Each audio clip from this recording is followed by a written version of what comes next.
Magazine Best of Party. They asked us to make a special flavor for them, and what they ask, we do. That's correct. So I was thinking very essential, classic Baltimore, Maryland sun corn. On top, tomato. A little bit of fresh from the garden. Basil. And then, just because you got to,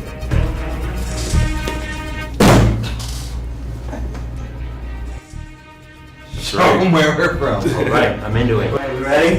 We're ready. All right, let's get this thing done. Boom. My name is David Alima, and I am the master creamer and owner of the Charmery, along with my wife, Laura Alima. You know, ever since we opened, anytime anyone said that they had a space for us to look at, I was always like, yes, I will come take a look. Basically, Union came to us and asked us if we needed a production space.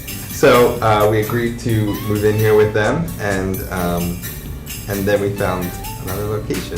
From a pure number standpoint, we pretty much are able to triple our output on a daily basis. And the fact that this space has a retail location is a total bonus, and it's like a dream come true, this space. Ice cream making is really a balance between like art and science. I've never been the strongest at math or science, but I know my ice cream math, and so I know like at what point it will freeze well, and the science of like kind of making a smooth and creamy texture. There's definitely like the art of figuring out which flavors go together and how to like transform something that you ate that was amazing into ice cream form. And we also like have a lot of fun with it too. You know, if there's a song that we're all listening to a lot in the kitchen, we'll figure out how to turn that into ice cream. But basically, from idea to cone, we create a base. Whatever the fruit is, we'll create a base with it, and then add it into our dairy, and then run it through our machine, let it go, and out comes magic. The fastest that we could do it would be, you know, once we run the ice cream, it comes out essentially in soft serve texture, and then it goes into our blast freezers.